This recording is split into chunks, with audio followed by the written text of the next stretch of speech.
Today we're going to make a French classic, the choucroute garni. The great thing about a choucroute is that it's something you can throw into a pan, and then you put it in the oven, you walk away, and there's really not much else to it. What you're going to need to start with, maybe one onion. I've used about this much of a leek, about the same again of celery. I've got 4 garlic cloves, a little bit of our homemade bacon, but you can use any bacon. Smoky is best, and it's nice to put a bit of smoky flavour into the dish. I've also got a pot of spices here. In here I've got cumin, I've got black pepper, we've got juniper, a little bit of 5 spice, some dried thyme, and we're just going to chuck that in on top of the pork once that's taken a bit of colour, to add a nice sort of like spicy flavour, or some nice spices into the stock. I've also got a bit of chicken stock here. So if you get all these things ready, it's a case of just popping them all into the pan, give the pork a bit of time to colour, add all the vegetables around, add your spices, add a few bay leaves, and then your stock and your white wine. If you have a Riesling, the traditional recipe would call for a Riesling, as that is the predominant grape in Alsace. But if you can use whatever you have. I mean, I have a Savoy wine here, which I'm going to substitute in because I don't have a Riesling, and I'm not going to go to the shop just to get one. Here we have, or into the cave even. We've probably got some in the cave. So here we have our belly pork. I'm just going to, Bella and I will have probably 2 pieces each. So I'll just pop those in. There's a little bit of vegetable oil just to start that off, but these will release a good amount of fat themselves. So just start with any fatty bit of pork. You can use a pork chop, you could use pork shoulder. There's no specific rules, just it should be pork and it should have some of its own fat. I'm just going to pop that in, and we're just going to give that a couple of minutes on each side to take some colour. So I've done this once already. See that it's just taking a nice bit of colour. Then we go on the bottom. Keep going around all the sides.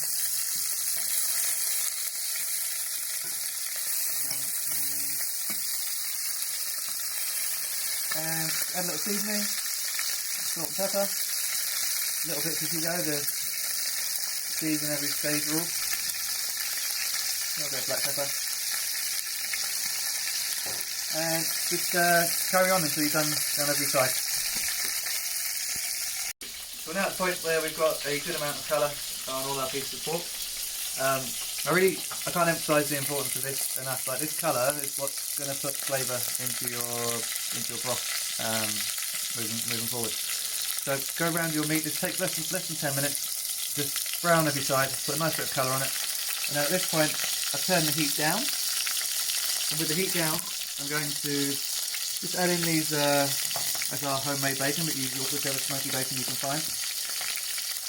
And in go all of our vegetables. So an onion, a bit of leek, a bit of celery, some garlic. I've got 4 garlic cloves here. That's probably a bit much, but we love garlic. You can do 2. And just rough chop, not too small, because if you leave it a bit bigger, and it won't burn so much. Garlic has a bit of a tendency to burn. So pop that in there. I'm going to lift my pork up, and I'll just use that to knock that around. And then the veg goes underneath, the veg starts to cook, and your pork will just sit on top. And just give that, you just want to soften it a little. It's going to have a long time in the oven. So just sit that there, and we leave that for about 5 minutes. You don't even need to touch it, just put on a medium to low heat, and just let it sizzle away for a couple of minutes. So at this point, our vegetables are kind of our mirepoix, as we call them in French, which is the onion, garlic, celery, sometimes carrot. Have been sizzling away for 4 or 5 minutes. If you can see, it's starting to soften a bit, it's just sizzling away nicely. So now we're going to put our spices on there, which are here in this pot. So we've got thyme, black pepper, juniper, a bit of 5 spice, and did I say cumin yet? We've got some whole cumin in there as well. I'll put this on a list, and that's just gonna get. We're just gonna throw that in the bottom and just stir it amongst the vegetables. And when those spices hit, that's when the flavour and the smell is going to really start picking up. Just remember that we're going to cook this for quite a long time in the oven,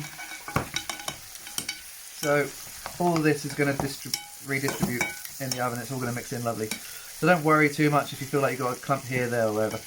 We're just trying to put together something really tasty in one pan. So those spices go in, and yeah, that's starting to smell really good already. And just a few bay leaves.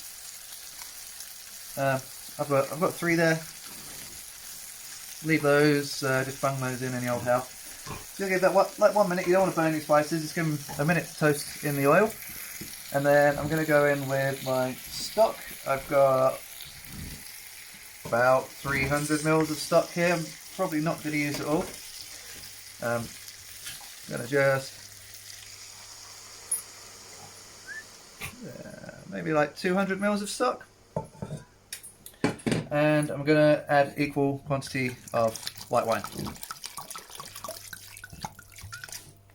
So about 200 mils stock, 200 mils white wine. And I'm going to bring that back to the heat on the hob. I'm going to preheat my oven to 150, and then I'm going to pop this in the oven covered for about 90 minutes. So I will see you in about 90 minutes. So our pork's had now 90 minutes in the oven, so it should be really getting nice and tender. Smells wonderful, all those nice spices and stocks, etc. And yeah, that's really nice and tender in there. You can see how easy that knife just drops in. That's super tender pork. So now we need to add the actual choucroute part, which is the French equivalent, or the same thing as sauerkraut. So here, I made mine with red cabbage. I'm going to show you how to do that. But traditionally, it's made with a green cabbage, but it does take a week to make. At least, and the longer you leave it, the better. I made this about 6 months ago. So we'll show you a video of how to make your own sauerkraut at home, but you can just buy sauerkraut and put that in. At this point, I'm just going to add a few chopped carrots for a little bit of sweetness. Any old how. I'm then going to, I've got a few 100 grams of our sort of homemade red cabbage sauerkraut. This is actually about 50-50 red cabbage and green cabbage. I had some that needed using up last year. We weren't going to eat it all, so I made a sauerkraut. And I'm just going to push that in and around. And then once we've got all of this in here, we're just going to pop that back in the oven, put the cover back on, and we're going to give it another 45 minutes is all, because the meat's nicely cooked. We now just want to give it another maybe 45 minutes to bring that together.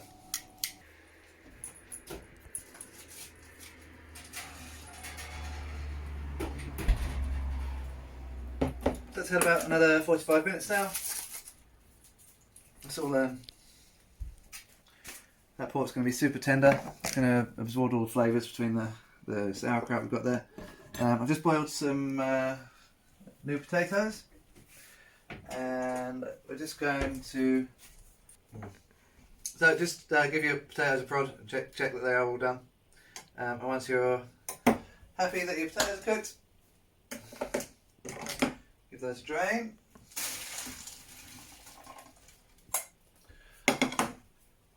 A little optional knob of butter in there.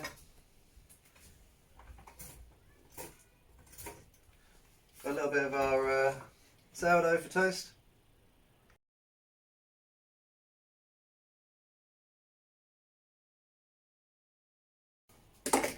So we've got a little bit of buttered sourdough, or buttered sourdough toast.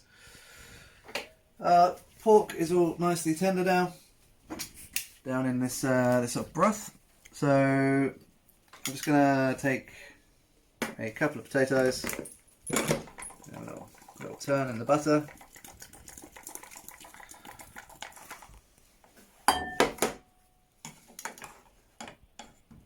A few little potatoes in there. It's really straightforward meal that you could hopefully have no problems recreating. Now I'm just going to go into, dive down in here, find a piece of pork, go right down underneath it, bring out some butter juice, some more,